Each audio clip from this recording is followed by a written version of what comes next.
চাঁদপুরে বর্ষার পানি বাড়ার সঙ্গে সঙ্গে ব্যস্ত হয়ে পড়েছেন নৌকা তৈরির কারিগররা। নদীনালা ও খাল-বিল পানিতে ভরে ওঠার পাশাপাশি বাড়ছে নৌকার চাহিদাও।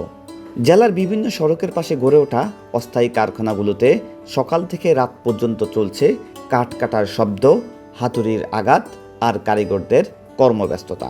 নৌকা মনে হয় না 10-15 হাজার টাকা দিয়ে নিলে 4-5 বছর চালান যায়।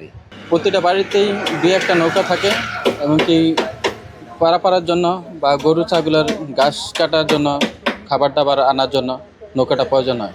প্রতি সপ্তাহে সর্বোচ্চবার বিকাশ পেমেন্টে 50 জন হবেন পেমেন্ট চ্যাম্পিয়ন। জিতে নিন টিভি সহ আকর্ষণীয় সব প্রাইজ। বাবুরহাট মতলব সড়ক, নারায়ণপুর, মতলব উত্তর, কচুয়া ও হাইমচরের চরভৈরবী সহ বিভিন্ন এলাকায় দেখা যায় নৌকা তৈরির ব্যস্ত দৃশ্য। কোথাও কাঠ চিরানো হচ্ছে, কোথাও তক্তা বসানো, আবার কোথাও নৌকার বিভিন্ন অংশ জোড়া লাগানোর কাজ চলছে। রাস্তার পাশে সারিবদ্ধভাবে রাখা হয়েছে তৈরি ও আধা তৈরি নৌকা। আমাকে এদিকে নৌকা আমরা বানাই, সারা বছরই টুকিটাকি নৌকা চলে, কিন্তু বর্ষার সিজন হলে আপনার নৌকার একটু বেশি চাহিদা আর কি, বেশি চলে আর কি। কারণ আমাদের একটা নৌকা বানাইতে আপনার একটা মিস্ত্রির 2 রোজ লাগে। যেমন একটা মিস্ত্রির রোজ এখন বর্তমানে হলো আপনার 1000 টাকা করে, ঠিক আছে।